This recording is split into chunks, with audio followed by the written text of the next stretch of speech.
장모님 수술비 800? 야, 박지영. 죽어가는 노인네한테 돈 낭비 작작해. 그 돈이면 우리 민준이 학원비가 몇 달치인데 제정신이야?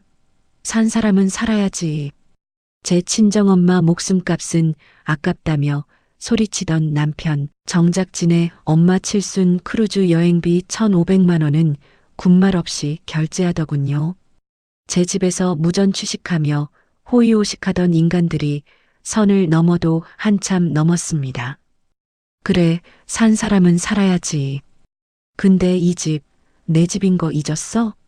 방금 팔았으니까 너랑 내 엄마 오늘 당장 짐 싸서 나가.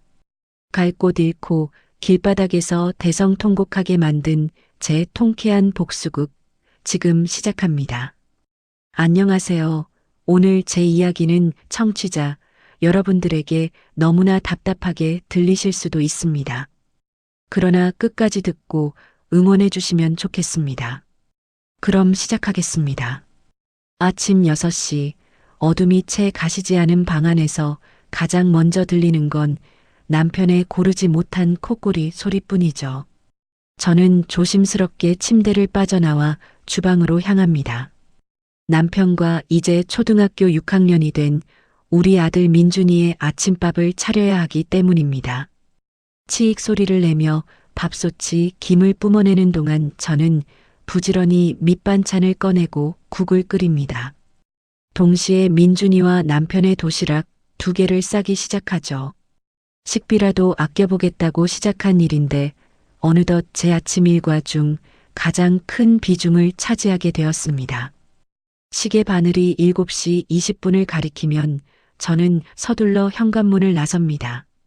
대기업 격리팀 대리로 근무하는 저는 9시 출근을 맞추기 위해 1시간 20분이라는 긴 출근길을 견뎌야 하거든요. 만원 지하철에 몸을 싣고 흔들리다 보면 제가 사는 이 아파트가 있는 신도시의 전경이 창밖으로 스쳐 지나갑니다.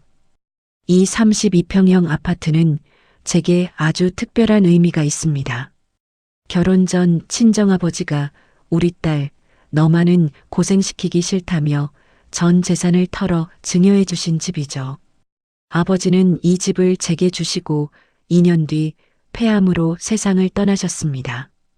그래서 이 아파트는 제게 단순한 부동산이 아니라 아버지의 마지막 사랑이자 이 험한 세상에서 저를 지켜주는 유일한 방패막이입니다. 하지만 제 남편은 이 집의 소중함을 잘 모르는 것 같습니다. 남편은 중견 건설사에서 현장 관리직으로 일하며 세후 약 380만 원 정도를 벌어옵니다. 평범한 직장인 치고는 적지 않은 돈이지만 우리 집으로 들어오는 그 돈의 행방은 참으로 묘했습니다. 매달 남편의 통장에서는 정확히 200만 원이라는 거금이 시어머니 계좌로 자동이체되고 있었거든요. 결혼 전부터 효도를 하겠다며 보내던 생활비라는데 결혼 후 가정을 꾸린 지금까지도 단 한 번의 끊김이 없었습니다.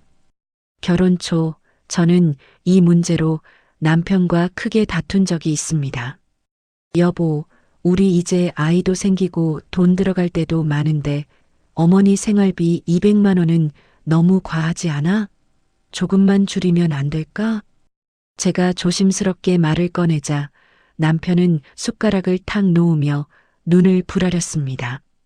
당신 사람이 왜 그렇게 계산적이야? 우리 아버지 일찍 돌아가시고 어머니 혼자 몸 부서져라 이래서 나 키우신 거 몰라? 내가 번 돈으로 내 엄마 모시겠다는데 그 200만 원이 그렇게 아까워? 아니, 아깝다는 게 아니라 우리 형편도 생각을 해야 하니까 그렇지. 형편? 우리 집 대출도 없고 당신 대기업 다니면서 월급 꼬박꼬박 나오잖아. 그런데 뭐가 부족해서 우리 엄마한테 보내는 돈까지 간섭이야. 사람 참 차갑네. 그날 이후로 저는 입을 다물어 버렸습니다. 남편은 자기 자존심이라도 세우는 약 매달 딱 100만 원만 생활비로 내놓았습니다. 남은 80만 원은 본인 용돈과 자동차 유지비로 홀랑 써버리더군요. 결국 이 집을 지탱하는 건 오롯이 제 몫이 되었습니다. 제 월급 320만 원에 남편이 주는 100만 원을 더해 총 420만 원으로 우리 세 식구의 한 달이 굴러갑니다. 관리비 25만 원에 아들 학원비 120만 원, 거기에 세 식구 식비 80만 원과 각종 보험료 45만 원을 내고 나면 교통비와 통신비, 잡비를 빼고 남는 건 고작 100만 원 남짓입니다. 저는 이 100만 원을 지난 12년 동안 이를 악물고 모았습니다. 남편이 시어머니에게 돈을 퍼붓는 동안 저는 제 이름으로 된 비상금 통장을 남몰래 키워왔죠. 그 통장 잔고가 이제 약 1억 2천만 원이 되었습니다. 제가 새벽같이 일어나 10,000원 지하철을 견디고 점심시간에 편의점 김밥으로 때우며 버틴 이유가 바로 이 통장 하나에 들어 있습니다. 무슨 일이 생기면 내가 살아남을 돈. 이 돈의 존재를 남편에게는 단 한 번도 말하지 않았습니다. 말하는 순간 그 돈마저 시댁의 어디론가 흘러갈 것이 뻔했으니까요. 매주 일요일 오후 2시가 되면 어김없이 제 신경을 긁는 소리가 들려옵니다. 바로 시어머니에게서 걸려오는 전화벨 소리죠. 남편은 항상 스피커폰으로 전화를 받으며 자신이 얼마나 효자인지 제 앞에서 증명하려 듭니다. 준호야, 나다. 이번 달에 보일러가 갑자기 고장났지 뭐냐. 수리비가 좀 나온다는데 네가 보태줄 수 있겠니? 네, 엄마. 걱정 마세요. 당연히 제가 해드려야죠. 얼마든지요. 남편은 호기롭게 대답하고는 고개를 돌려 저를 쳐다봅니다. 여보, 들었지? 엄마네 보일러 고쳐야 한대. 비상금이나 생활비 남은 거에서 한 50만 원만 줘봐. 저는 기가 차서 대답도 나오지 않습니다. 당신이 어머니한테 매달 보내는 200만 원은 어디 가고 자꾸 나한테 돈을 달래? 나도 지금 민준이 교재비 내고 나면 남는 거 없어. 제 말이 끝나기도 전에 남편의 가스라이팅이 시작됩니다. 참나, 당신 진짜 너무하다.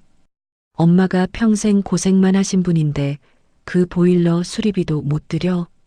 사람이 왜 이렇게 정이 없고 차가워? 우리 엄마가 당신한테 남이야? 이런 패턴은 지난 12년 동안 수백 번도 넘게 반복되었습니다.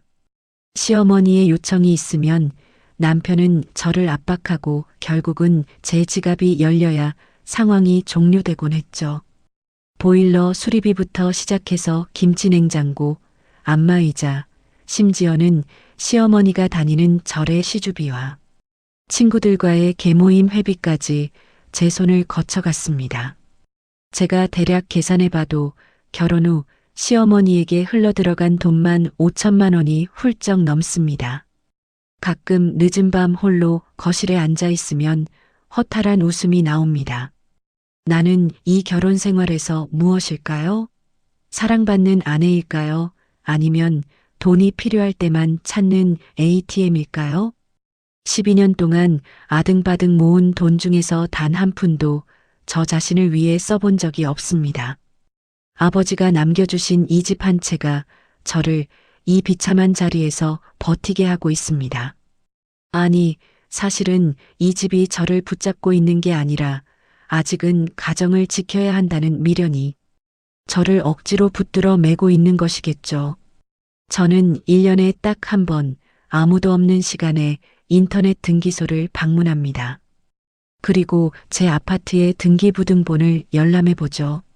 소유자 박지영 화면 속에 이 짧은 한 문장을 확인할 때마다 저는 막혔던 숨이 탁 트이는 기분을 느낍니다.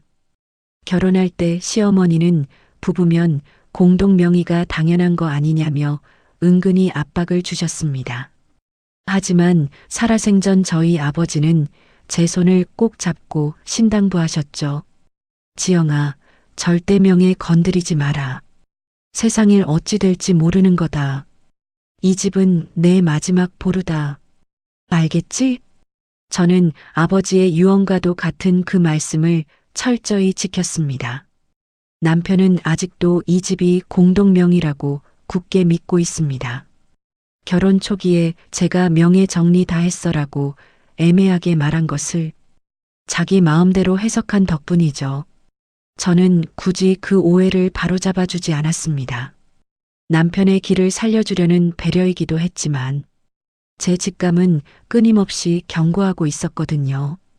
이 비밀이 언젠가 저를 지켜줄 가장 날카로운 무기가 될 것이라고 말입니다. 오늘도 저는 거울 앞에 서서 흐트러진 옷매무새를 다듬으며 다짐합니다. 참아야 할 이유가 있는 한 나는 오늘도 묵묵히 이 자리를 지키겠노라고 말이죠. 하지만 가슴속 깊은 곳에서는 차갑고 무거운 무언가가 조금씩 고개를 들고 있었습니다. 벚꽃이 흩날리던 4월의 어느 수요일 오후였습니다. 여느 날과 다름없이 회사에서 분기 결산 작업에 매달려 정신없는 시간을 보내고 있었죠. 숫자들과 씨름하며 엑셀 화면을 뚫어지게 쳐다보던 오후 3시 17분, 책상 위에서 진동하던 핸드폰 액정에 친정엄마라는 네 글자가 떴습니다. 저는 바쁜 와중에도 입가에 작은 미소를 띠며 전화를 받았습니다. 엄마, 웬일이야? 이 시간에 전화를 다 하고. 하지만 전화기 너머에서 들려온 건 엄마의 다정한 목소리가 아니었습니다. 낯선 남성의 차갑고 다급한 음성이 제 고막을 때렸죠. 박지영 씨 보호자 되시나요? 네, 맞는데요. 누구신데 저희 엄마 전화를. 어머니께서 횡단보도를 건너시다가 교통사고를 당하셨습니다. 지금 대학병원 응급실로 이송 중이니 보호자분은 지금 바로 와주셔야겠습니다. 순간 제 손에 쥐어져 있던 볼펜이 바닥으로 툭 떨어졌습니다. 머릿속이 하얘지면서 주변의 모든 소음이 아득하게 멀어지더군요. 동료들에게 대충 상황을 알리고 어떻게 회사를 빠져나왔는지 기억도 나지 않습니다. 택시를 잡아타고 병원으로 달려가는 내내 제 손은 덜덜 떨렸습니다. 응급실에 도착한 시각은 오후 4시 40분. 그 차갑고 소란스러운 공간 한 구석, 하얀 침상 위에 초라하게 누워있는 엄마를 발견했습니다. 엄마의 얼굴은 시퍼런 멍투성이었고 여기저기 긁힌 상처들이 가득했습니다. 담당 의사는 차트를 넘기며 무미건조한 목소리로 상태를 설명해 주더군요. 오른쪽 고관절 골절에 갈비뼈 2개가 금이 갔습니다. 뇌진탕 증세도 보이고요. 무엇보다 고관절 수술을 최대한 빨리 진행해야 합니다. 어르신 연세에 이 부위를 방치하면 합병증이 와서 생명이 위험해질 수도 있거든요. 수술하면 괜찮아지는 거죠? 선생님, 제발 부탁드려요.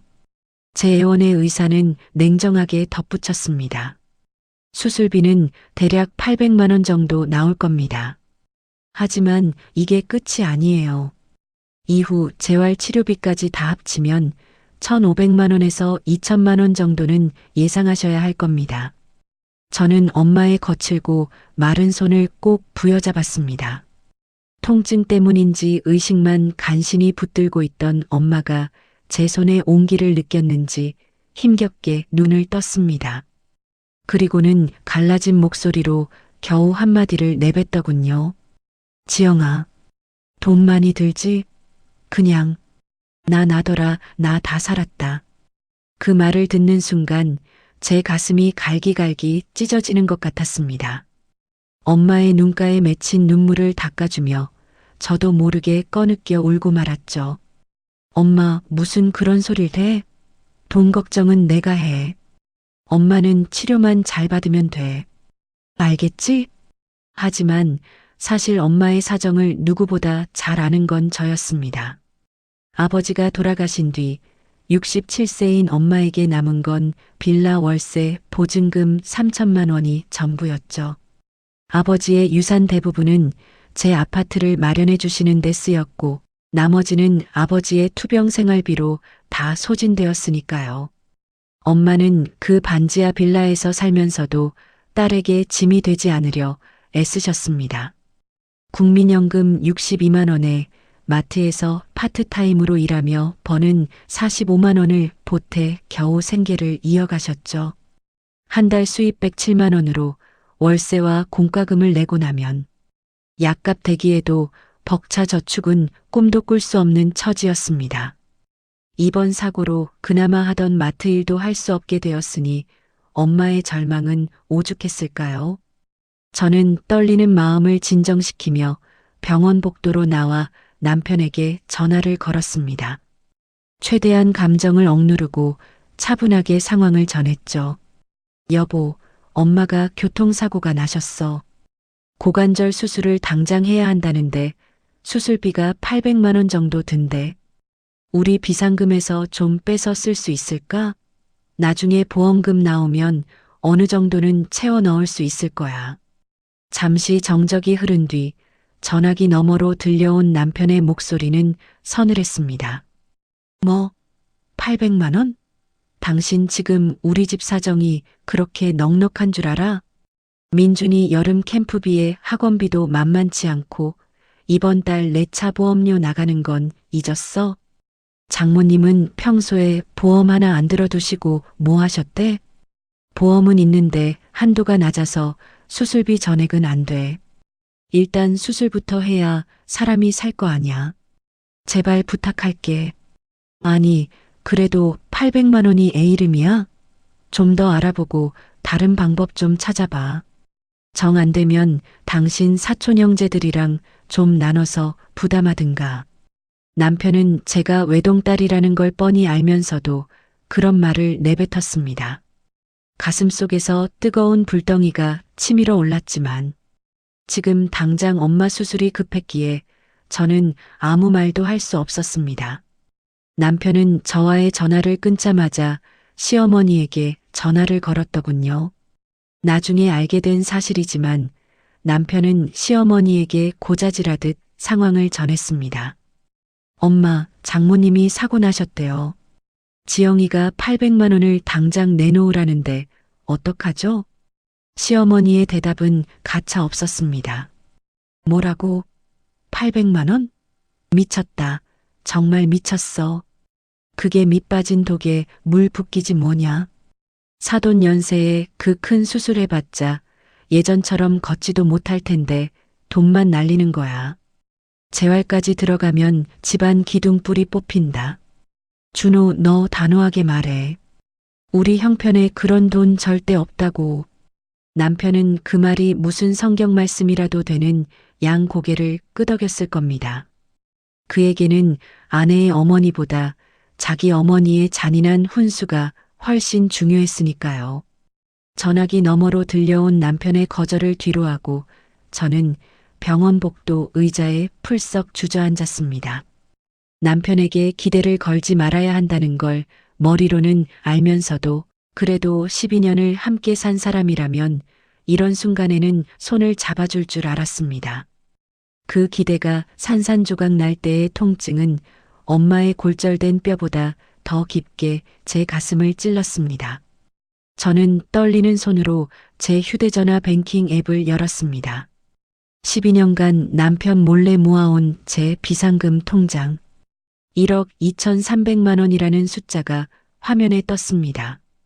이 돈이면 엄마를 충분히 살릴 수 있습니다. 하지만 이 돈이 어떤 돈입니까?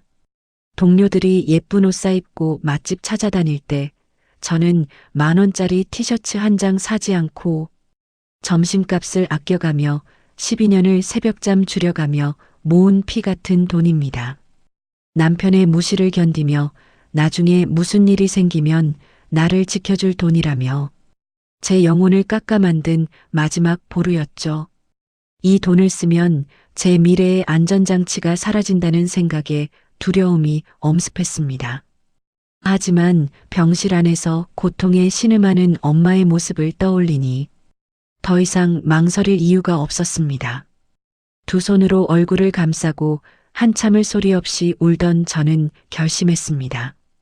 그날 밤 저는 응급실 간이 침대에서 진통제 덕분에 겨우 잠든 엄마의 곁을 지켰습니다. 엄마의 주름지고 거친 손을 내려다보았습니다. 이 손이 저를 먹여 키웠고 아빠 없는 빈자리를 채우려 시장 바닥에서 떨며 생선을 만지던 손이었습니다. 저는 떨리는 손가락으로 800만 원을 병원 계좌로 이체했습니다. 남편에게는 알리지 않았습니다. 말해봤자 돌아올 건 비난과 싸움뿐이라는 걸 너무나 잘 알았으니까요. 수술은 이틀 뒤 금요일 오전으로 잡혔습니다. 잠든 엄마의 이마를 짚으며 저는 속으로 수천 번을 되뇌었습니다. 엄마, 걱정 마. 내가 어떻게든 엄마 살릴게. 내가 반드시 엄마 다시 걷게 해줄게. 그렇게 제 12년의 인내심은 조금씩 다른 방향으로 나를 갈기 시작하고 있었습니다. 비참함은 어느새 차가운 결의로 바뀌어 가고 있었죠. 어두운 병원 복도에는 기계가 돌아가는 소음만이 제 심장 소리처럼 울려 퍼지고 있었습니다. 엄마의 고관절 수술은 다행히 성공적으로 끝났습니다. 하지만 의사는 냉정한 표정으로 덧붙였죠. 수술은 잘 됐지만 어르신 연세의 재활이 더 관건입니다. 최소 3개월은 집중 재활이 필요하고 보행 보조기 없이 스스로 걷기까지는 6개월 이상 걸릴 수도 있어요. 재활병원 입원비와 치료비를 알아보니 한 달에 250만 원이라는 거금이 필요했습니다. 제가 가입해둔 실손보험으로 일부는 충당할 수 있겠지만 나머지는 고스란히 제 비상금에서 나가야 할 판이었죠. 그때부터 제 지옥 같은 일상이 시작되었습니다. 매일 새벽에 일어나 가족들 뒷바라지를 하고 1시간 20분을 달려 출근했습니다. 회사에서는 밀린 업무를 해치우느라 점심조차 거르기 일쑤였고요. 퇴근하자마자 곧장 병원으로 달려가 엄마의 대소변을 받아내고 굳어가는 다리를 주물러 드리며 엄마를 돌봤습니다. 밤늦게 집에 돌아오면 아들 민준이의 숙제를 봐주고 기다리고 있는 남편의 저녁상까지 차려내야 했습니다. 제 잠시간은 하루 4시간이 전부였지만 엄마를 다시 걷게 하겠다는 일념 하나로 버티고 또 버텼습니다. 그러던 어느 날 저녁이었습니다. 싱크대 앞에 서서 산더미처럼 쌓인 설거지를 하고 있는데 소파에 길게 누워 TV를 보던 남편이 툭 말을 던지더군요. 야, 박지영. 너 요즘 너무 무리하는 거 아냐? 걱정해주는 척 건네는 말이었지만 그 뒤에 붙은 말은 제 가슴을 후벼 팠습니다. 장모님 병원 다니는 것도 좋지만 지금 집안 꼴이 이게 뭐냐? 어제는 민준이 학교 알림장도 확인 안 해서 애가 준비물을 못 챙겨갔다며. 그리고 당신이 그렇게 병원에 산다고 해서 장모님 연세에 그 다리가 예전처럼 완전히 낫기나 하겠어? 적당히 좀 해, 적당히. 사람이 왜 그렇게 앞뒤 계산이 안 돼? 저는 대꾸할 가치도 느끼지 못해 설거지통에 물만 3개 틀었습니다. 말대꾸해봐야 제 입만 아프고 에너지만 낭비라는 걸 지난 12년의 세월이 뼈저리게 가르쳐 주었으니까요. 하지만 남편은 제 침묵을 동의로 받아들인 건지 더 뻔뻔하게 TV 볼륨을 높이며 낄낄거렸습니다. 수술한 지 2주쯤 지났을까요? 토요일 오후에 시어머니가 예고도 없이 저희 집을 찾아왔습니다. 저는 쉬지도 못하고 어머니를 위해 제철 나물을 무치고 정성껏 점심상을 차렸죠. 식사를 하던 시어머니가 젓가락질을 멈추더니 저를 빤히 쳐다봤습니다. 지영아, 내가 너 생각해서 한마디 하마. 네 엄마 병원비 때문에 지금 집안 재정이 흔들리면 안 되잖니. 나이 든 사람 병원비라는 게 그게 다 밑빠진 독에 물 붓기야. 솔직히 말해서 내 엄마 그 연세에 재활한다고 설쳐봐야 무슨 의미가 있겠니? 차라리 저렴한 요양원 알아봐서 모시는 게 훨씬 현실적이지 않겠어? 참았던 울분이 목구멍까지 차올랐습니다. 저는 들고 있던 젓가락을 식탁 위에 탁 내려놓았습니다. 어머니, 저희 엄마 이제 67이세요. 수술도 잘 됐고 의사 선생님도 재활만 잘하면 충분히 다시 걸을 수 있다고 하셨어요. 제 말에 시어머니는 콧방귀를 뀌며 비아냥거렸습니다. 글쎄다. 내가 세상을 너보다 훨씬 더 오래 살았으니까 하는 말인데 돈이라는 건 있을 때 아껴야 하는 법이야. 특히나 이 집, 지금 대출 이자도 꼬박꼬박 나가는 마당에 어디 쓸 데가 없어서 사돈 병원비로 그렇게 수백만 원씩 퍼붓니? 기가 막혔습니다. 이 집은 아버지가 전액 현금으로 증여해 주신 집이라 대출이 단 1원도 없거든요. 시어머니는 저희 집 등기부등본 한 번 떼보지 않았으면서도 남편이 하는 거짓말만 믿고 저를 몰아세우고 있었습니다. 그로부터 정확히 3주가 지난 날이었습니다.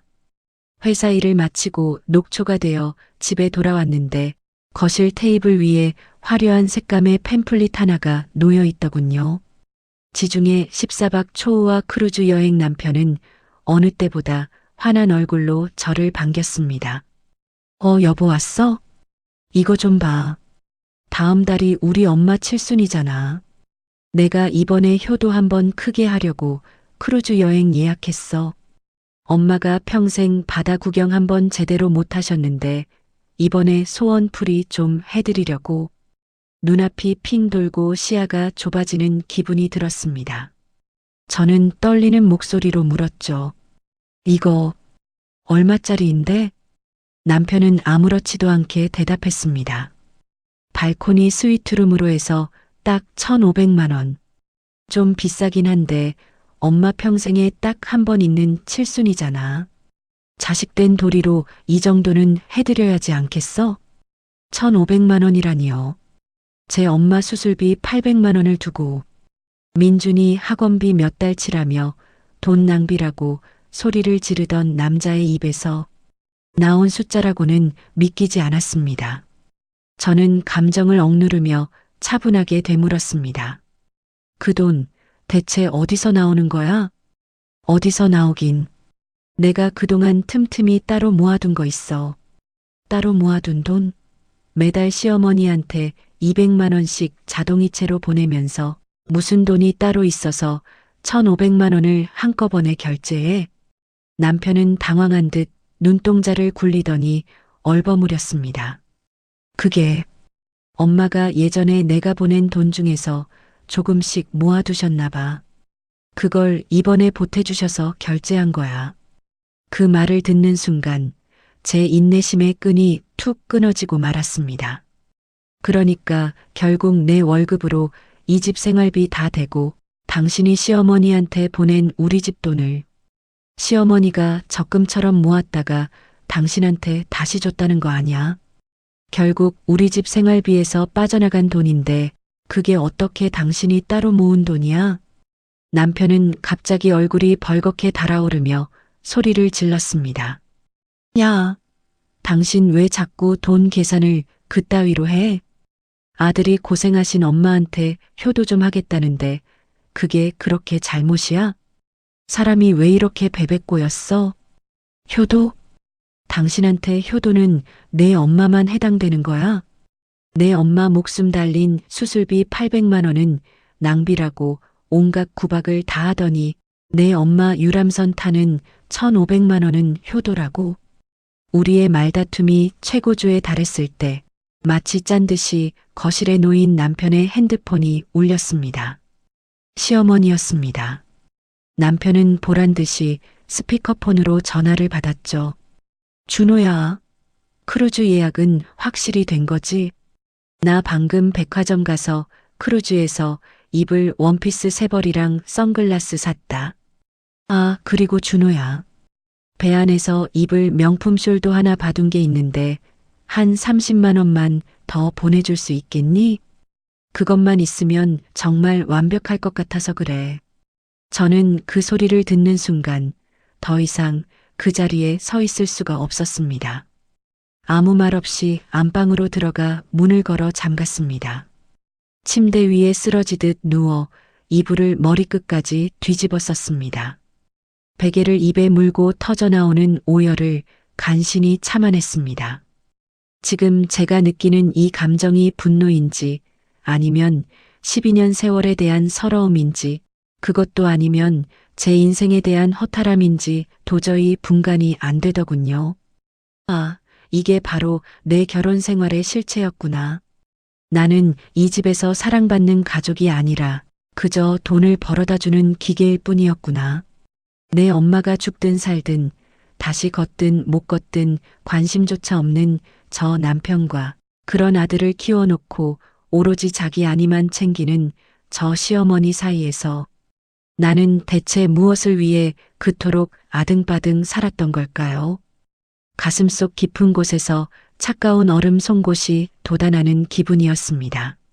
12년간 쌓아온 인내와 희망이 그 1,500만 원짜리 크루즈 팸플릿 한 장에 산산조각 나버렸습니다. 어두운 방 안에서 저는 눈을 부릅뜬 채 다짐하고 또 다짐했습니다. 이수모, 절대로 그냥 넘어가지 않겠노라고 말이죠. 벽 너머로 들려오는 남편의 웃음소리가 마치 제 심장을 짓밟는 소리처럼 들려오고 있었습니다. 그 지옥 같은 크루즈 예약 사건이 터지고 나서 약 2주라는 시간이 흘렀습니다. 저는 겉으로는 폭풍이 지나간 바다처럼 평온하게 일상을 보냈죠. 여전히 남편의 아침상을 차리고 민준이의 등굣길을 챙기며 회사로 향했습니다. 하지만 제 속은 얼음처럼 차갑게 식어 남편의 일거수일투족을 관찰하기 시작했습니다. 남편의 귀가 시간, 통화할 때의 미세한 목소리 변화, 휴대폰을 숨기는 각도까지 말이죠. 그러던 어느 날 밤이었습니다. 화장실에서 나오는데 서재 쪽에서 부스럭거리는 소리가 들리더군요. 살며시 다가가 보니 남편이 급하게 책상 서랍을 닫으며 몸을 돌렸습니다. 여보, 안 자고 왜 나왔어? 남편의 목소리가 미세하게 떨리고 있었습니다. 물 마시러 나왔다가 소리가 들려서 당신 이 늦은 시간에 서재에서 뭐해? 아니야. 회사 서류에 사인할 게 있는데 볼펜이 안 보여서 찾고 있었어. 어서 들어가서 자. 남편은 어색한 웃음을 지으며 제 어깨를 밀어 안방으로 들여보냈습니다. 저는 아무 말 없이 침대에 누웠지만 그날 밤 단 한숨도 자지 못했습니다. 남편의 수상한 행동은 분명 무언가 큰일을 꾸미고 있다는 신호였으니까요. 다음 날 아침 남편이 출근하자마자 저는 서재로 달려갔습니다. 남편이 그토록 급하게 닫았던 그 서랍을 하나하나 뒤지기 시작했죠. 서류 뭉치 깊숙한 곳에서 낡은 수첩 하나를 발견했습니다. 그건 남편이 지난 12년 동안 저 몰래 기록해온 비밀 가계부였습니다. 페이지를 넘길 때마다 제 손은 분노로 부르르 떨렸습니다. 매달 시어머니에게 보내는 200만 원은 기본이었더군요. 그 외에도 시어머니 생신이라고 300만 원, 보일러 고장났다며 100만 원, 사찰 시주비라며 50만 원.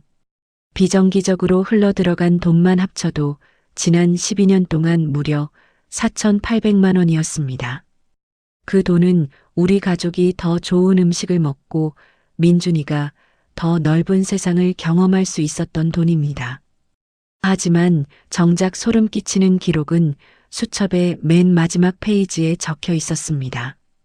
KB국민은행 집 담보대출 상담. 아파트 시세 7억 기준, LTV 50% 적용 시 3억 5천만 원 대출 가능. 용도 엄마 크루즈 잔금, 엄마 전세 자금 여유분. 심장이 바닥으로 뚝 떨어지는 기분이었습니다. 이 남자는 지금 제 아버지가 남겨주신 이 집을 담보로 돈을 빌리려 하고 있었습니다. 자기 엄마의 호화 여행과 전셋집 마련을 위해서 말이죠. 순간 머릿속이 빠르게 돌아갔습니다. 남편이 왜 아직 대출을 실행하지 못했을까요? 답은 명확했습니다. 남편은 이 집이 당연히 공동명의라고 믿고 은행에 갔을 겁니다. 하지만 은행원은 등기부등본을 확인하고 차갑게 말했겠죠. 소유자가 아내분 단독으로 되어 있으시네요. 남편분 단독으로는 대출이 불가능합니다.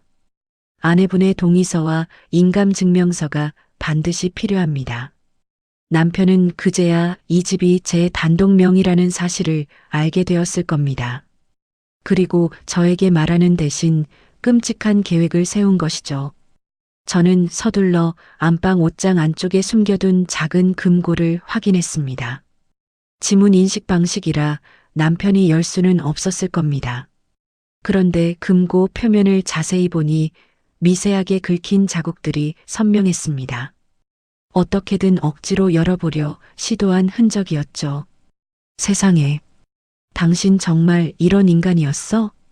저는 떨리는 가슴을 진정시키며 다시 서재 서랍을 샅샅이 뒤졌습니다.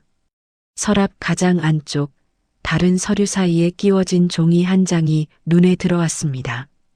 그건 다름 아닌 인감증명서 발급 위임장 양식이었습니다. 위임인 란은 비어 있었지만 대리인 란에는 남편의 이름과 주민번호가 선명히 적혀 있었습니다. 제 인감도장만 손에 넣으면 제 허락 없이 인감증명서를 떼서 집을 담보로 대출을 받으려 했던 증거였습니다. 온몸의 피가 거꾸로 솟는 것 같았습니다.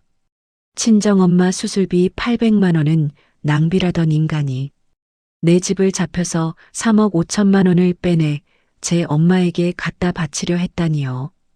분노가 극에 달하자 오히려 정신이 맑아졌습니다. 저는 휴대폰을 꺼내 수첩 내용과 위임장 양식을 하나하나 사진으로 찍었습니다. 그리고 모든 물건을 남편이 눈치채지 못하게 원래 자리에 되돌려 놓았죠. 12년 동안 쌓인 미련과 서러움이 단 한 점의 눈물도 없이 차가운 결심으로 변했습니다. 저는 떨리는 손으로 연락처를 뒤져 한 사람의 이름을 찾았습니다. 회사 법무팀에서 실력 좋기로 소문난 이혼 전문 변호사였습니다. 변호사님, 상담 예약 가능할까요? 이혼 관련 건입니다. 문자를 전송하고 나니 비로소 숨이 쉬어지는 것 같았습니다. 그날 밤 저는 일부러 평소보다 일찍 침대에 누워 잠든 척했습니다. 새벽 2시쯤 되었을까요?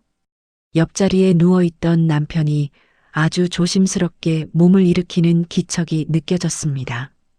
저는 숨소리조차 죽인 채 남편의 움직임을 느꼈습니다. 남편은 살금살금 옷장 앞으로 다가갔습니다. 어둠 속에서 무언가를 만지작거리는 소리, 그리고 금고를 열려고 시도하는 미세한 소음이 들려왔습니다. 1분, 2분. 남편은 한참을 금고 앞에서 서성이다가 깊은 한숨을 내쉬며 다시 침대로 돌아왔습니다. 어둠 속에서 눈을 뜬 제 눈에는 차가운 서리가 맺혔습니다. 저 남자는 지금 제 인생을, 제 아버지의 마지막 유산을 도둑질하려 하고 있습니다. 아내의 엄마가 사느냐 죽느냐 하는 문제에는 눈 하나 깜짝 안 하던 인간이 자기 엄마의 욕심을 채우려 제 등에 칼을 꽂으려 합니다. 고마워, 당신. 저는 마음속으로 나지막이 은조렸습니다.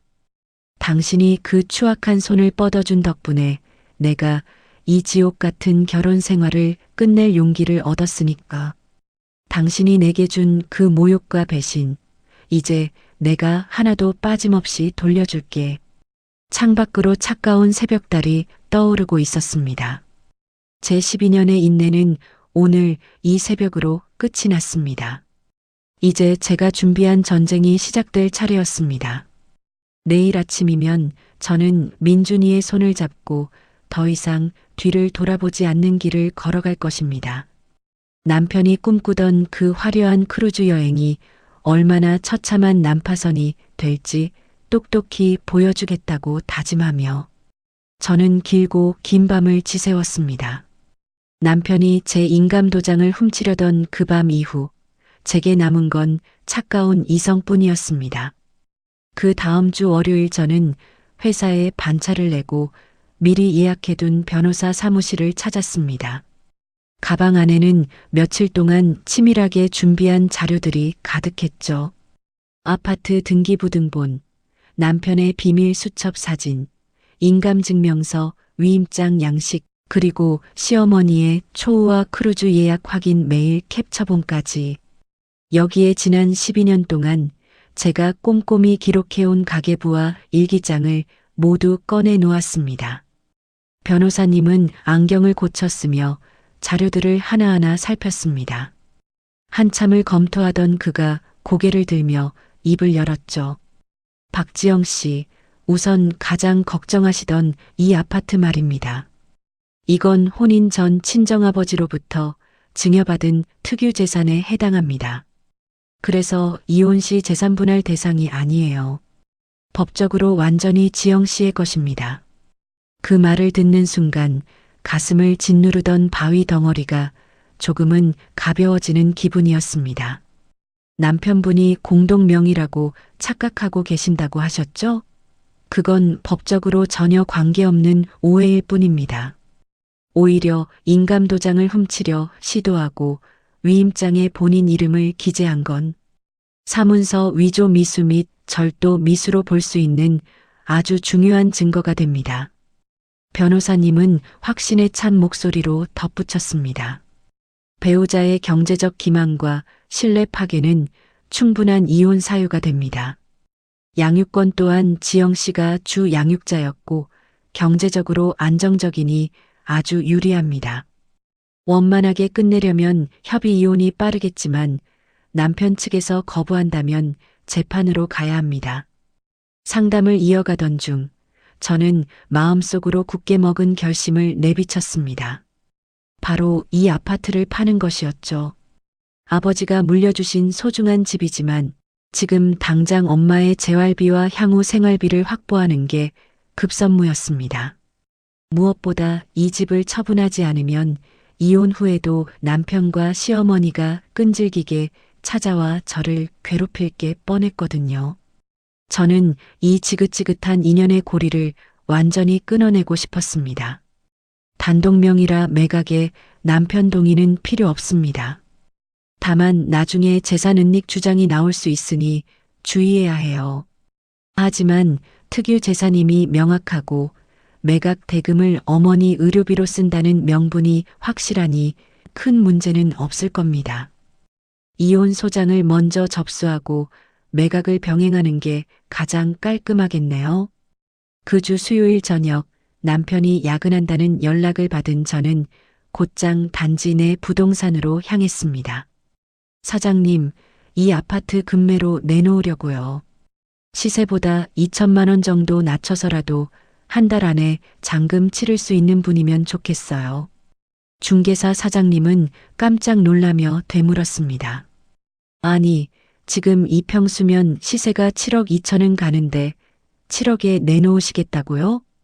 그 가격이면 아마 이번 주 안에 바로 계약될 거예요. 네, 사정이 급해서 그러니 최대한 빨리 매수자를 찾아주세요. 부동산을 나온 저는 발걸음을 재촉했습니다. 엄마가 퇴원 후 지낼 곳도 알아봐야 했으니까요. 엄마의 반지하 빌라는 계단이 너무 많아 고관절 수술을 한 환자가 살기엔 최악이었습니다. 저는 엄마가 재활 치료를 받는 병원 근처를 뒤져 엘리베이터가 있는 깨끗한 소형 아파트를 찾아냈습니다. 24평형 전세 매물이었죠. 저와 민준이 그리고 엄마까지 세 식구가 새 출발을 하기에 딱 좋은 따뜻한 집이었습니다. 금요일 밤 민준이가 잠들기 전 저는 조심스럽게 아이의 곁에 앉았습니다.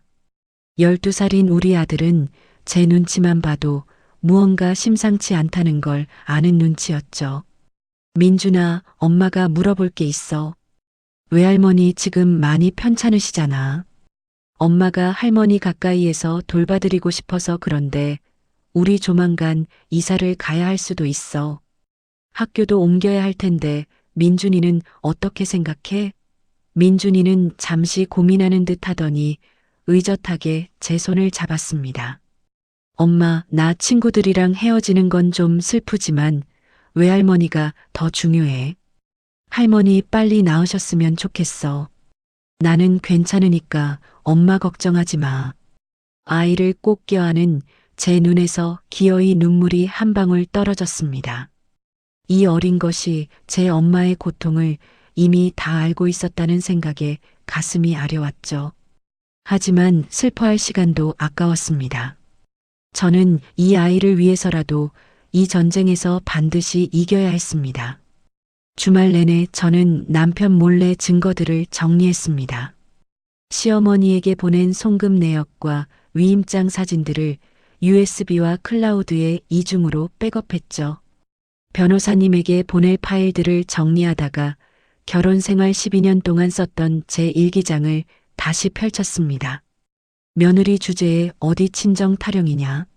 아들 돈 아까운 줄 모르는 독한 년. 시어머니가 내뱉었던 수많은 모욕적인 말들이 날짜와 함께 기록되어 있었습니다. 그때는 그저 서러워서 적어둔 글들이 이제는 남편과 시어머니를 무너뜨릴 날카로운 칼날이 되어 있었습니다. 밤이 깊어 창밖에 정적만이 감도는 시간, 저는 빈 거실에 서서 허공에 대고 속삭였습니다. 전쟁은 감정으로 하는 게 아니라 준비로 하는 거다. 제 등 뒤로 아버지가 흐뭇하게 웃어주시는 것만 같은 착각이 들었습니다. 아빠가 남겨주신 이 집, 그 마지막 역할을 다하게 해줄게요.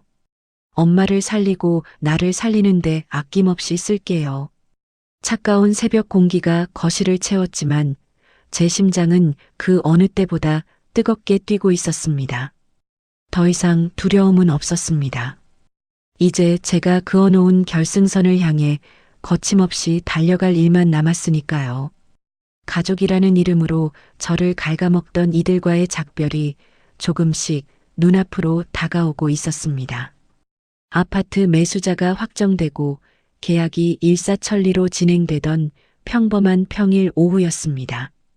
저는 평소처럼 회사에서 업무에 집중하고 있었죠. 하지만 제가 집을 비운 사이 예상치 못한 불청객이 제 성역을 침범하고 있었습니다. 퇴근 후 현관문을 열었을 때 제 심장은 그대로 바닥에 떨어지는 것 같았습니다. 현관에 놓인 낯익은 자주색 구두 한 켤레. 시어머니의 것이었습니다. 남편이 제 허락도 없이 알려준 도어락 비밀번호를 누르고 제 집 안으로 당당하게 들어온 것이죠. 거실로 들어서자마자 저는 소리를 지를 뻔했습니다. 시어머니가 거실 소파에 앉아 있었고 테이블 위에는 제 서재 서랍에서 꺼낸 것이 분명한 서류들이 마치 쓰레기 더미처럼 어지럽게 펼쳐져 있었습니다. 보험증권, 적금 통장 사본, 그리고 가장 밑바닥에 숨겨두었던 부동산 매매 계약서 사본까지 말이죠. 시어머니의 얼굴은 이미 시뻘겋게 달아올라 험악하게 일그러져 있었습니다. 그녀는 제가 들어오는 것을 보자마자 종이 뭉치를 허공에 흔들며 소리쳤습니다. 야, 박지영, 이게 다 뭐냐? 너 지금 집을 판다고? 너 아주 미쳤구나. 피가 거꾸로 솟고 혈압이 치솟는 것이 느껴졌습니다. 하지만 저는 일부러 심호흡을 하며 천천히 가방을 내려놓았습니다. 천천히 신발을 벗고 거실로 들어가며 싸늘하게 물었죠. 어머니, 지금 제 허락도 없이 남의 집 서랍을 뒤지신 거예요? 남의 집? 너 지금 말이 짧다. 서랍이고 뭐고 이 집은 우리 준호 집이기도 한데 내가 못 볼 게 뭐가 있어. 천하의 독한 년 같으니라고. 집을 팔다니 이 집을 팔면 우리 아들이랑 민준이는 어디 가서 살라고 이 난리야.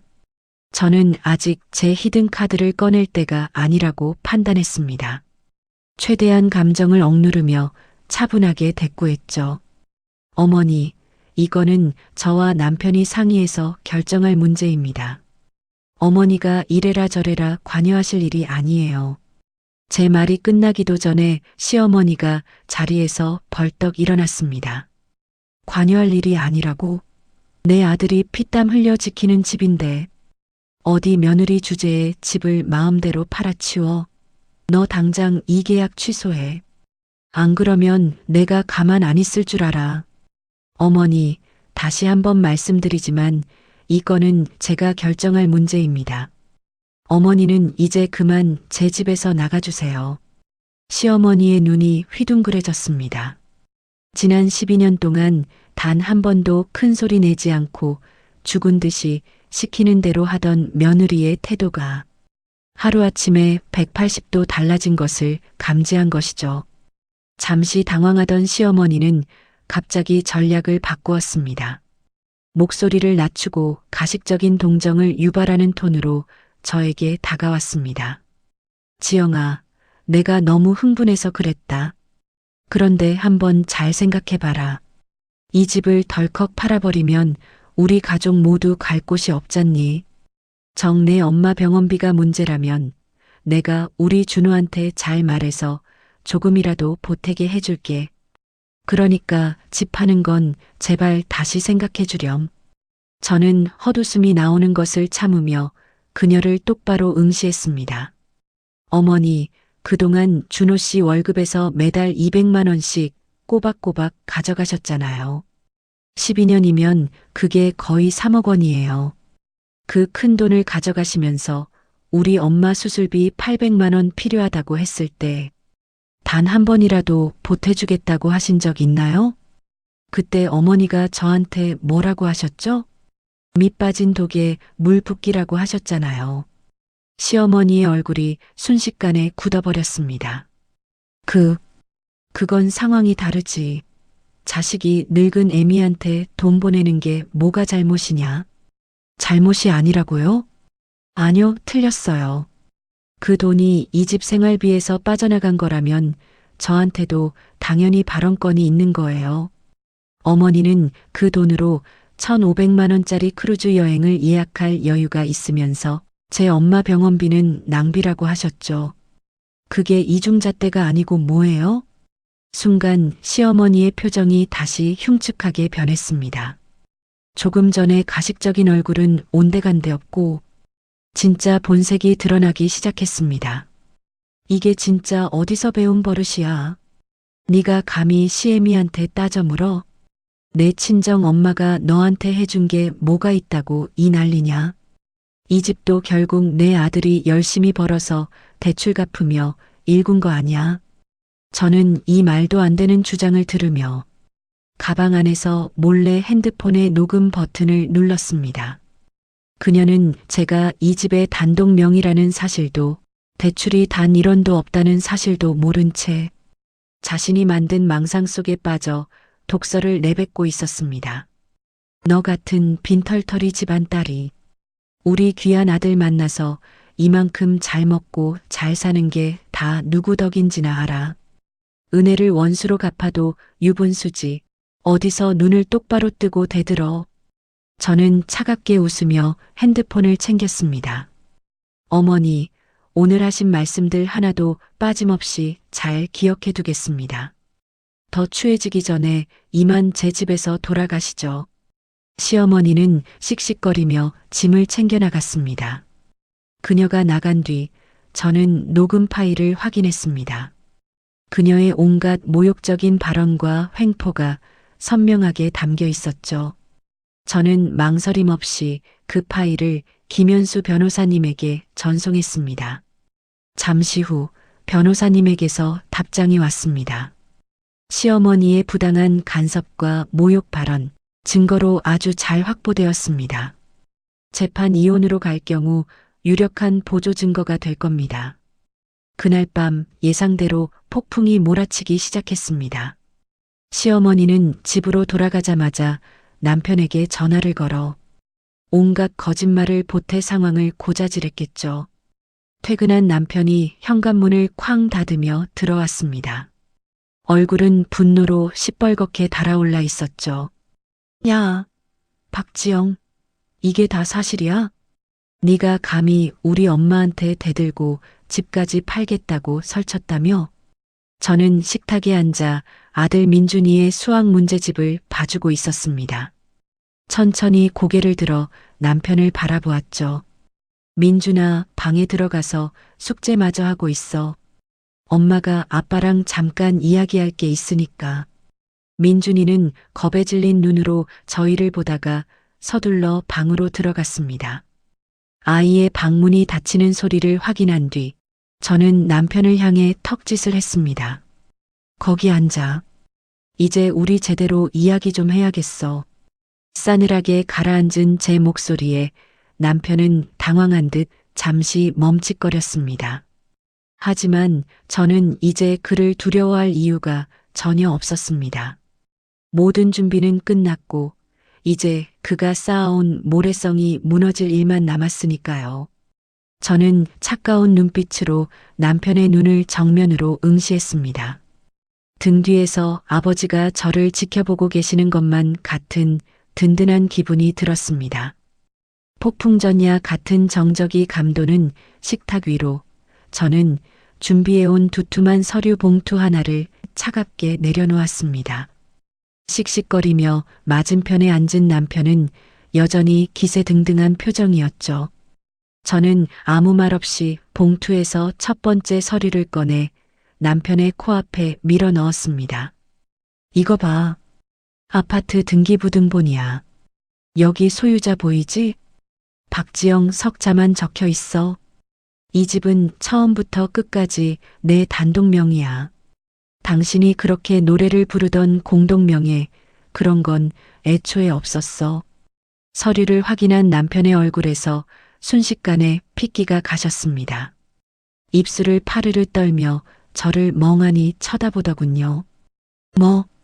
당신 결혼 초에 분명히 명예 정리 다 했다고 했잖아. 그게 어떻게 내 단독명이야? 정리했다고 했지. 공동명의로 바꿨다고 한 적은 없어. 당신이 보고 싶은 대로 보고 믿고 싶은 대로 믿은 거지. 나는 굳이 바로잡지 않았을 뿐이야. 왜냐하면 그때부터 이미 내 직감이 말해주고 있었거든. 언젠가 당신이 내 뒤통수를 칠지도 모른다는 걸 말이야. 저는 남편의 대답을 기다리지 않고 두 번째 서류를 꺼냈습니다.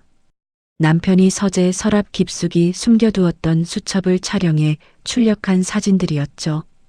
이건 당신 서재 서랍에 있던 거야. 매달 시어머니한테 보내는 200만 원 말고도 야금야금 추가로 송금한 내역이 12년 동안 총 4,800만 원이더라. 그리고 여기 마지막 페이지 보여? 집 담보 대출 3억 5천 가능이라고 적어놓은 네 글씨. 내 허락도 없이 내 집으로 3억 5천만 원이나 대출받으려고 했지? 남편의 입이 쩍 벌어지더니 눈동자가 심하게 흔들렸습니다. 그건 그냥 상황이 어떤지 알아만 본 거야. 정말로 대출받으려고 했던 게 아니라. 알아만 봐? 그럼 이건 어떻게 설명할래? 저는 세 번째 서류인 인감증명서 위임장 사진을 내던지듯 펼쳤습니다. 내 이름으로 된 인감증명서 위임장의 대리인으로 내 이름 떡하니 적어놨더라. 이걸 가지고 내 인감도장만 훔치면 바로 대출받으려고 했던 거잖아. 새벽 2시에 내가 자는 척하면서 지켜보는 줄도 모르고 옷장 안 금고 열려고 낑낑거리던 거 내가 다 봤어. 남편이 참다 못해 자리에서 벌떡 일어났습니다. 야, 너 지금 나를 도둑 취급하는 거야? 부부 사이에 좀 그럴 수도 있는 거지. 어떻게 사람을 이렇게까지 몰아세워? 저는 일어서지도 목소리를 높이지도 않았습니다. 오히려 더 낮고 서늘한 목소리로 대꾸했죠. 도둑 취급이 아니라 사실을 확인해 주는 거야. 아내 몰래 아내 집을 담보로 대출받으려고 아내의 인감도장을 손에 넣으려 한 행위. 법적으로 사문서 위조 미수이자 절도 미수에 해당한다는 거 이미 내 변호사한테 확인받았어. 변호사? 남편의 목소리가 맥없이 갈라졌습니다.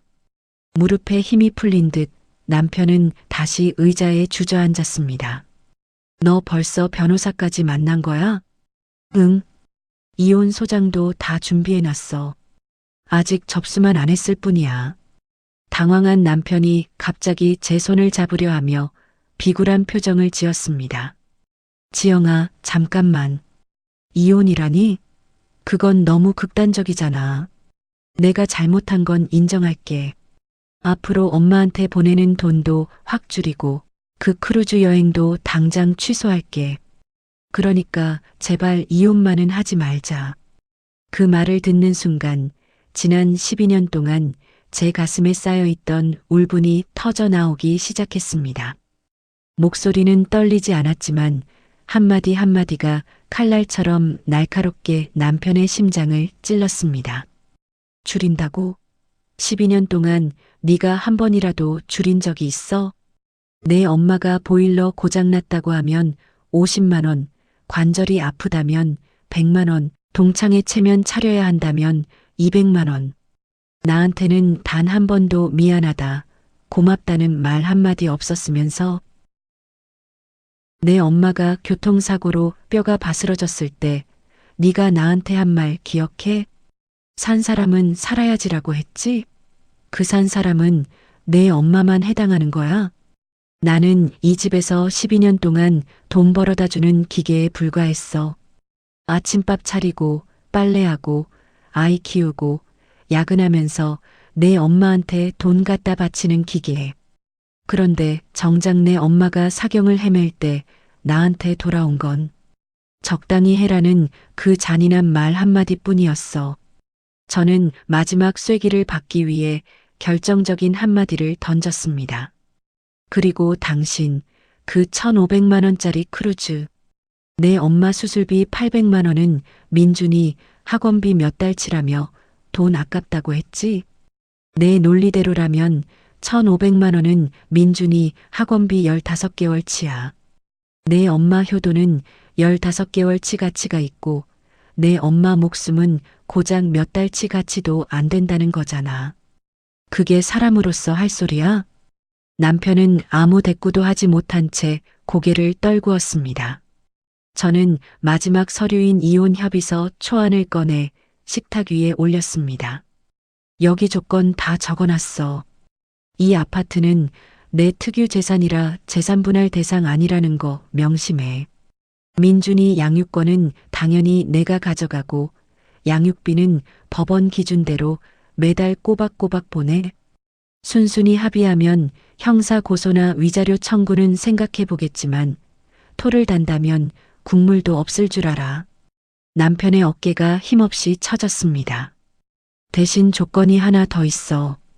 오늘부터 딱 2주 줄게. 그 안에 이 집에서 내 짐 다 빼서 나가.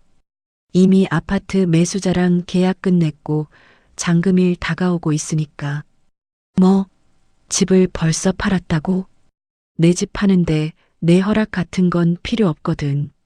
이왕 헤어지는 거 추하게 굴지 말고 깨끗하게 끝내자. 당신한테 아직 인간으로서 최소한의 자존심이라도 남아있다면 말이야. 저는 차가운 눈빛으로 남편을 뒤로하고 자리에서 일어났습니다. 방으로 들어가는 제 등 뒤로 남편의 거친 숨소리만이 허망하게 들려오고 있었습니다. 드디어 시작된 이 전쟁의 첫 번째 승전보가 제 심장 속에서 요동치고 있었습니다. 제가 내민 이혼 협의서를 손에 든 남편은 마치 세상이 무너진 것 같은 넋이 나간 표정이었습니다. 손을 벌벌 떨며 한참을 서류만 내려다보던 남편은 황급히 휴대폰을 꺼내 시어머니에게 전화를 걸더군요. 스피커폰 너머로 들려오는 시어머니의 목소리는 평소보다 들떠 있었습니다. 준호야, 웬일이니? 내일 쇼핑하러 같이 가기로 한 거 잊지 않았지? 엄마, 그게 문제가 아니에요. 지영이가 지금 이혼하재요. 뭐? 이혼? 그게 무슨 자다가 봉창 두드리는 소리냐? 네가 뭘 잘못했다고. 지영이가 이미 집도 팔아버렸대요. 전화기 너머에서 잠시 정적이 흐르더니 이내 시어머니의 날카로운 비명이 터져 나왔습니다. 뭐? 진짜 집을 팔았대? 아니, 근데 그보다 준호야. 내 크루즈는 어떡해? 나 벌써 동네 사람들한테 자랑 다 해놨는데. 남편은 어이가 없는지 멍한 표정을 지었지만 평생을 어머니 말씀에 순종하며 살아온 버릇 때문인지 단 한마디도 반박하지 못했습니다. 그날 이후 제 휴대폰은 시어머니의 발작적인 호출로 쉴 새 없이 울려댔습니다. 하지만 저는 단 한 번도 전화를 받지 않았습니다. 전화벨이 울릴 때마다 조용히 거절 버튼을 누를 뿐이었죠. 그러자 곧바로 도끼 어린 문자들이 쏟아졌습니다. 지영아, 너 이러면 천벌 받는다. 당장 만나서 이야기 좀 하자. 저는 그 문자들 역시 가볍게 무시했습니다. 시어머니는 변호사를 선임해서 법적으로 대응하겠다며 으름장을 놓았지만 저는 알고 있었습니다. 그들에게는 변호사를 고용할 단돈 몇백만 원조차 없다는 사실을요. 남편은 매달 월급의 절반 이상을 시어머니에게 송금해 왔으니 통장 잔고가 바닥인 건 당연했습니다. 그렇다면 시어머니의 돈은 다 어디로 갔을까요? 아들에게 받은 그 엄청난 돈들은 이미 화려한 옷과 보석, 잦은 계모임과 여행비로 흔적도 없이 사라졌습니다. 결국 그들은 호기롭게 예약했던 크루즈 여행을 취소하기 위해 여행사를 찾아갔습니다. 하지만 출발을 고작 2주 앞둔 시점이었죠. 여행사의 환불 규정은 냉정했습니다. 위약금이 무려 40%나 발생한다는 소식에 시어머니는 여행사 바닥에 주저앉아 통곡을 했다더군요. 1,500만 원 중 600만 원이 위약금으로 공중분해되었고 남편의 손에 쥐어진 돈은 고작 900만 원 뿐이었습니다. 그 900만 원이 이제 그들 모자가 서울 하늘 아래서 몸을 뉘일 집을 구해야 하는 전 재산이 된 것입니다. 남편은 뒤늦게 자신의 초라한 성적표를 마주했습니다. 세후 380만 원의 월급. 그동안 당연하게 보내던 시어머니 생활비 200만 원을 빼면 180만 원이 남습니다. 여기에 매달 나가는 자동차 할부금 35만 원과 보험료 20만 원, 핸드폰 요금과 최소한의 교통비 15만 원까지 빼고 나니 남편의 손에 남는 돈은 고작 110만 원이었습니다. 이 110만 원으로 월세를 내고 밥을 먹고 앞으로 지급해야 할 양육비까지 감당해야 한다니 남편은 태어나서 처음으로 현실이라는 거대한 벽 앞에 서서 온몸을 떨고 있었습니다. 아파트 잔금일을 고작 5일 앞둔 날이었습니다. 시어머니가 다시 저희 집 문을 부술듯이 두드려댔습니다. 마침 집에 있던 제가 문을 열어주자 시어머니는 현관에 들어서기도 전부터 악을 쓰기 시작했습니다. 박지영, 너 이리 나와. 이 집은 내 아들이 12년 동안 피땀 흘려 지킨 집이야. 주인이 누군데 감히 집을 팔아. 난 절대로 이 집에서 안 나갈 거다. 저는 담담한 표정으로 시어머니를 내려다보며 말했습니다. 어머니, 이 집 소유자는 서류상으로나 실제로나 저예요. 이미 매수인과 잔금 날짜까지 다 잡혀 있고요. 잔금일 이후에도 여기 계시면 불법 점거로 간주됩니다. 그때는 경찰에 신고해서 강제 퇴거 절차를 밟을 수밖에 없어요. 제 냉정한 태도에 시어머니는 갑자기 바닥에 주저앉아 자신의 허벅지를 내리치며 울부짖었습니다. 아이고, 사달이 났네. 나보고 이 늙은 몸을 이끌고 어디로 가라는 거야. 아들도 집이 없고 돈도 없는데 이 늙은 것이 길바닥에서 죽으라는 거냐? 저는 그런 시어머니 앞에 천천히 쭈그려 앉았습니다. 눈높이를 맞추었지만 제 눈빛에는 단 한 점의 온기도 없었습니다. 어머니, 지금까지 남편한테 받은 돈이 12년 동안 적어도 5천만 원은 넘잖아요. 자동이체로 보낸 생활비는 빼고도 말이에요. 거기에 이번에 돌려받은 크루즈 환불금 900만 원도 있죠? 그 돈 다 어디에 쓰셨어요? 시어머니의 울음소리가 순간 잦아들며 눈동자가 심하게 흔들렸습니다. 그녀의 그 짧은 침묵이 모든 것을 말해주고 있었습니다. 어머니, 지중해 바닷바람 맞으며 스위트룸에서 자는 꿈은 이제 깨세요. 그 환불금 900만 원으로 당장 고시원이라도 알아보시는 게 어머니와 남편이 살 수 있는 유일한 길입니다. 그 곁에는 남편이 벽에 기대어 서 있었습니다. 그는 소리조차 내지 못한 채 눈물만 주르르 흘리며 바닥을 응시하고 있었죠. 12년 동안 아내를 기만하고 어머니의 치맛자락만 붙들고 살았던 대가가 이렇게 처참한 파멸로 돌아올 줄은 꿈에도 몰랐을 겁니다. 저는 그들을 바라보며 아주 잠깐 연민의 감정을 느꼈습니다. 하지만 이내 고개를 저어 그 마음을 털어버렸습니다. 여기서 제가 마음을 약하게 먹는다면 지난 12년의 지옥이 다시 반복될 것임을 너무나 잘 알았으니까요. 저는 방으로 들어가 짐 가방의 지퍼를 굳게 잠갔습니다. 거실에서 들려오는 시어머니의 곡소리가 마치 축하 연주처럼 경쾌하게 들리는 착각마저 들었습니다. 이제 정말 끝이 보이고 있었습니다. 제 인생에서 가장 어두웠던 터널의 끝이 말이죠. 5월의 마지막 주 목요일, 창밖은 아직 푸르스름한 새벽빛이 감돌고 있었습니다. 저는 평소와 다름없이 새벽 5시에 눈을 떴습니다. 하지만 오늘 아침은 지난 12년과는 전혀 달랐습니다. 매일 아침 남편을 위해 차리던 국과 밥, 정성스레 담아내던 밑반찬들은 이제 제 일과에서 사라졌습니다. 저는 조용히 주방으로 가 민준이가 먹을 간단한 아침과 아이가 좋아하는 반찬으로 채운 도시락만을 준비했습니다. 식탁 한쪽에는 어제 미리 챙겨둔 민준이의 가방이 놓여 있었죠. 민준아, 일어나야지.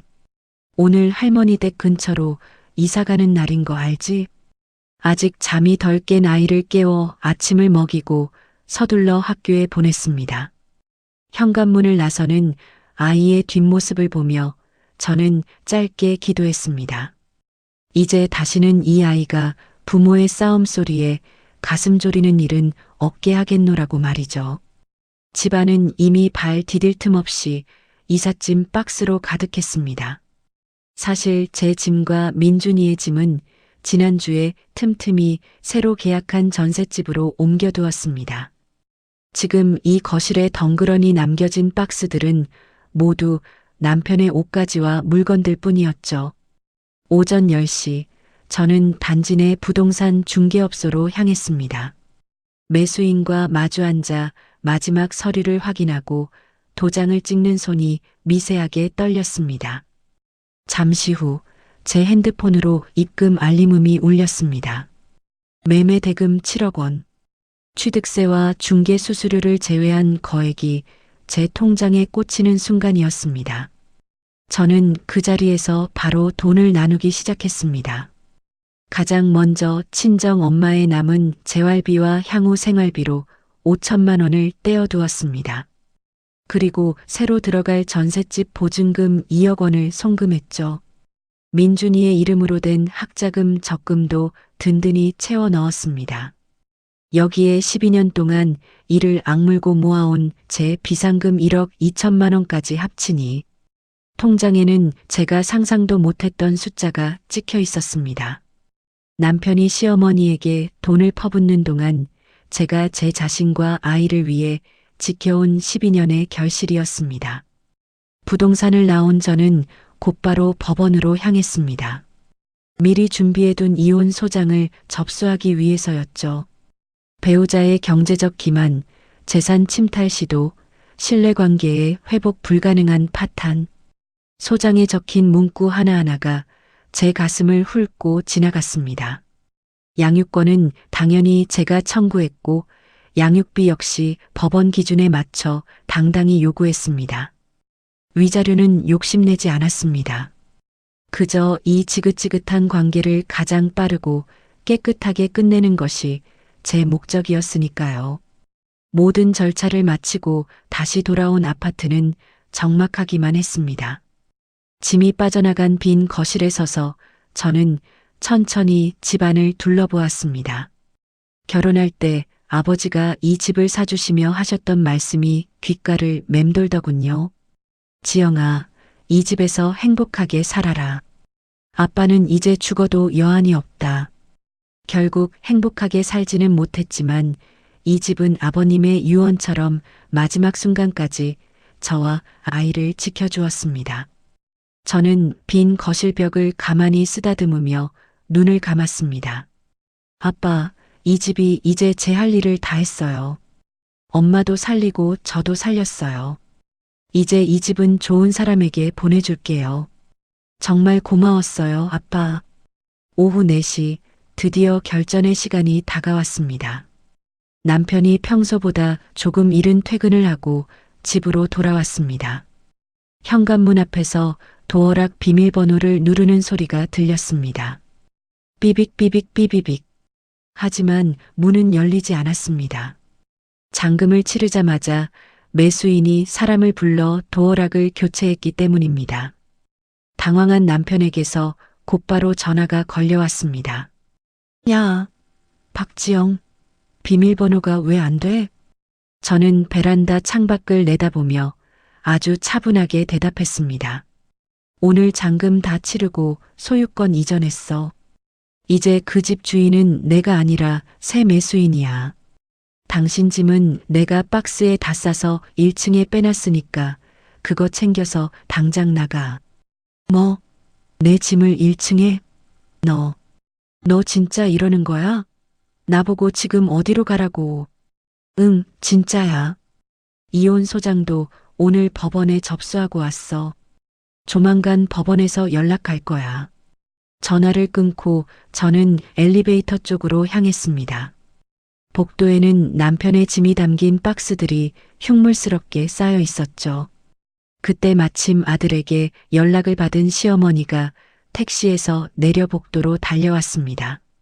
시어머니는 1층 현관 앞에 쌓인 짐 박스들을 보자마자 비명을 질러댔습니다. 아이고, 이게 무슨 짓이야. 천하의 독한 년이 우리를 길바닥에 내쫓는구나. 동네 사람들, 이것 좀 보세요. 며느리가 시어미를 길거리에 버려요. 남편과 시어머니는 아파트 복도 바닥에 주저앉아 대성통곡을 하기 시작했습니다. 12년 동안 제 노동과 제 희생으로 굴러가던 그들의 안락한 세계가 한순간에 무너져 내린 것이죠. 소란스러운 소리에 이웃 주민들이 하나둘 문을 열고 내다보았습니다. 남편은 창피한 줄은 아는지 얼굴을 들지 못했고 시어머니는 아들의 팔을 붙잡고 어떡하냐는 말만 반복하며 울었습니다. 저는 그들을 뒤로 한 채 차갑게 돌아섰습니다. 미리 불러둔 택시에 몸을 실었습니다. 목적지는 엄마가 있는 재활병원이었습니다. 택시 안에서 창밖을 보는데 핸드폰이 다시 울렸습니다. 남편이었습니다. 저는 마지막이라는 생각으로 전화를 받았습니다. 지영아, 내가 정말 잘못했어. 나 한 번만 용서해주면 안 될까? 민준이를 봐서라도 응? 한 번만 기회를 줘.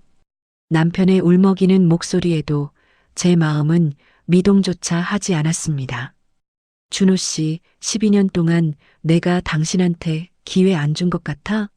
내가 밤마다 혼자 올 때, 엄마 수술비 때문에 잠 못 들 때, 새벽에 남몰래 아르바이트 나갈 때, 당신은 TV 보면서 적당히 해라고만 했잖아. 기회는 당신 스스로가 날려버린 거야. 내가 안 준 게 아니라. 지금 당신 손에 든 크루즈 환불금 900만 원 있지? 그걸로 고시원이라도 알아봐. 그게 지금 당신이 어머니한테 할 수 있는 가장 현실적인 효도니까. 저는 말을 마치고 단호하게 통화 종료 버튼을 눌렀습니다. 남편의 번호를 수신 차단 목록에 올렸습니다. 이제 제 앞에는 더 이상 남편도 시어머니도 없었습니다. 오로지 저와 제 아이 그리고 제가 지켜야 할 엄마만이 있을 뿐이었죠. 택시는 노을이 지는 도로를 달려 병원으로 향했습니다. 가슴속을 짓누르던 무거운 족쇄가 풀린 기분이었습니다. 비로소 저는 저만의 진짜 자유를 사고 있었습니다. 오늘은 제 인생에서 가장 완벽한 날이었습니다. 택시에서 내려 재활병원 복도를 걷는 제 발걸음이 어느 때보다 가볍습니다. 병실 문을 열고 들어가니 물리치료를 막 마친 엄마가 침상에 기대어 쉬고 계시더군요. 수술한 지 어느덧 한 달 반. 이제 엄마는 보행기를 잡고 복도를 조금씩 걸을 수 있을 만큼 회복하셨습니다. 저를 발견한 엄마의 얼굴에 환한 꽃이 피어납니다. 지영아, 왔어? 피곤할 텐데 매일 뭘 이렇게 오니? 저는 엄마 옆에 가만히 앉아 그 마른 손을 꼭 잡았습니다. 엄마, 나 오늘부터 진짜 자유인이야. 전부 다 끝내고 왔어. 제 표정과 손에 들린 서류 봉투를 가만히 살피던 엄마의 눈동자가 흔들립니다. 무언가를 직감하신 듯 엄마가 떨리는 목소리로 물으셨죠. 이혼 정말 한 거야? 저는 말없이 고개를 끄덕였습니다. 그 순간 엄마의 눈에 왈칵 눈물이 고여 뺨을 타고 흘러내립니다. 아이고, 나 때문에 네가 결국 이혼까지 했구나. 내가 그냥 죽었어야 했는데 미안해서 어떡하니, 지영아. 엄마, 무슨 소리를 하는 거야? 엄마 때문이 아니야. 엄마 사고는 계기였을 뿐이지. 이건 지난 12년 동안 차곡차곡 쌓여온 문제였어. 엄마 사고가 아니었어도 그 남자와는 언젠가 이렇게 됐을 거야. 저는 엄마의 손등을 제 얼굴에 대고 그동안 참아 하지 못했던 말들을 쏟아냈습니다. 엄마, 내가 정말 미안해. 나 시댁 눈치 보느라 엄마 제대로 챙겨주지도 못했잖아. 그 반지하 빌라에서 겨울마다 곰팡이 때문에 엄마 기침소리 끊이지 않는 거 알면서도 모른 척해서 미안해. 아빠 돌아가시고 엄마 혼자 그 외로운 세월 버티게 한 거. 나 정말 가슴에 대못처럼 박혀 있었어. 엄마는 다른 손을 들어 제 머리를 가만히 쓰다듬어 주셨습니다. 바보 같은 녀석, 네가 매달 보내준 그 30만 원이 엄마한테 얼마나 큰 돈이었는데. 네가 그 집에서 얼마나 힘들게 버티는지 엄마가 왜 몰랐겠니? 다 알면서도 내 결혼 생활 흔들릴까봐 나도 그냥 모른 척하고 있었던 거지. 병실 안에서 저희 모녀는 서로를 끌어안고 한참을 울었습니다. 12년이라는 긴 세월 동안 각자의 자리에서 꾹꾹 눌러 담고 삼켜야만 했던 그 마음들이 서로의 어깨 위로 뜨겁게 쏟아져 내렸습니다. 일주일 뒤 드디어 엄마가 퇴원을 하셨습니다. 저는 엄마를 모시고 우리가 함께 살 새로운 보금자리로 향했습니다. 엘리베이터가 있는 깨끗한 24평 아파트. 방 3개의 햇볕이 아주 잘 드는 남양집이죠. 미리 와 있던 민준이가 현관문이 열리자마자 버선발로 달려나와 외할머니를 맞이합니다. 할머니, 조심하세요. 제가 보행기 잡아드릴게요. 민준이는 제법 의젓하게 할머니를 안내하며 집안 곳곳을 구경시켜드렸습니다. 할머니, 여기가 제 방이고요. 할머니 방은 여기 제일 큰 방이에요. 여기가 해가 제일 잘 들고 따뜻하대요.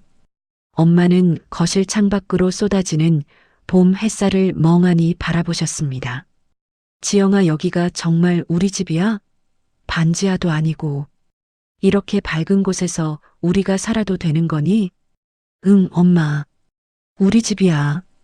아무 눈치 안 보고 엄마랑 나랑 민준이랑 우리끼리 행복하게 살 집. 그로부터 3개월 뒤 길고 긴 이혼 절차가 마침내 마무리되었습니다. 남편은 끝내 재판까지 가지 못하고 제 협의 이혼 조건에 도장을 찍었습니다. 제가 확보한 인감도장 절취 시도 증거와 시어머니의 모욕 발언이 담긴 녹음 파일 앞에서 그는 더 이상 버틸 카드가 없었으니까요.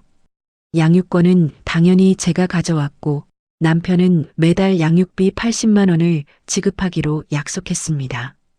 들리는 소문에 의하면 남편은 회사 근처 보증금도 없는 월 45만 원짜리 고시원에서 지내고 있다고 하더군요. 시어머니에게 보내던 200만 원도 100만 원으로 줄였다고 합니다.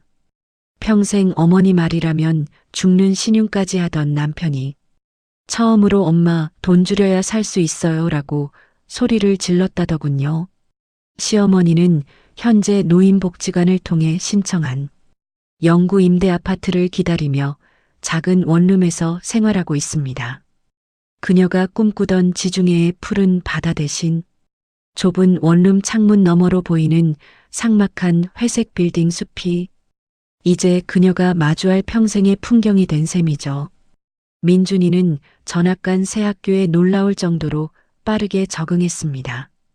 학교에서 돌아오면 외할머니가 따뜻한 간식을 차려놓고 자신을 기다려준다는 사실에 아이는 큰 안정감을 느낍니다.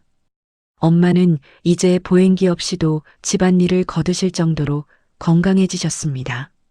손주의 간식을 준비하고 저녁이면 제가 돌아오길 기다리며 국을 끓이는 것이 엄마의 새로운 활력이 되었습니다. 민준이는 한 달에 2번 아빠를 만납니다. 남편은 고시원에서 아들을 데리러 와 놀이공원이나 영화관을 데려가며 나름대로 아빠 노릇을 하려 애씁니다. 저는 그 만남을 굳이 막지 않습니다. 저에게는 용서할 수 없는 남편이었을지 몰라도 아이에게는 단 하나뿐인 아빠니까요. 저의 일상도 많이 변했습니다. 여전히 대기업 대리로 바쁘게 일하지만 이제 더 이상 새벽 4시간만 자는 쪽잠 생활은 하지 않습니다. 엄마가 살림을 조금씩 도와주시고 민준이도 자기 방 청소 정도는 스스로 하는 기특한 아들이 되었거든요. 퇴근 후에는 엄마와 함께 동네 공원을 산책합니다. 엄마의 회복 속도에 맞춰 천천히 걷는 그 시간이 제게는 세상 그 어떤 여행보다 소중합니다. 우리는 대단한 이야기를 나누지 않습니다. 오늘 저녁 반찬은 뭐가 좋을지, 새로 오신 민준이 선생님 인상이 참 좋더라는 이야기, 그리고 단지 앞 벚꽃이 이제 곧 터질 것 같다는 그런 평범한 이야기들 뿐이죠. 어느덧 벚꽃이 눈부시게 피어오르기 시작한 저녁이었습니다. 저는 베란다 창가에 서서 분홍빛으로 물든 거리의 풍경을 내려다보았습니다. 거실에서는 엄마가 민준이의 수학 숙제를 봐주며 도란도란 이야기를 나누는 소리가 들려옵니다. 할머니, 이건 이렇게 푸는 거예요. 아이고, 우리 민준이 똑똑하기도 하지. 두 사람의 웃음소리를 들으며 저는 나지막이 은졸였습니다. 지난 12년 동안 나는 오로지 남의 가족만을 위해 살았습니다. 남편의 효도를 대신해주고 시어머니의 허영심을 채워주며 제 자신은 정작 껍데기만 남은 채 썩어가고 있었죠. 그 세월 동안 잃어버린 것이 참 많지만 지금 제 뒤에서 들려오는 이 웃음소리만큼은 절대로 놓치지 않았습니다. 아니, 이제야 비로소 제 자리를 찾은 기분입니다. 아빠, 보고 계시죠? 아빠가 남겨준 집, 결국 엄마도 살리고 나도 살렸어. 아빠가 항상 바라던 게 이런 거였지? 우리 지영이 고생 안 하고 웃으며 사는 거.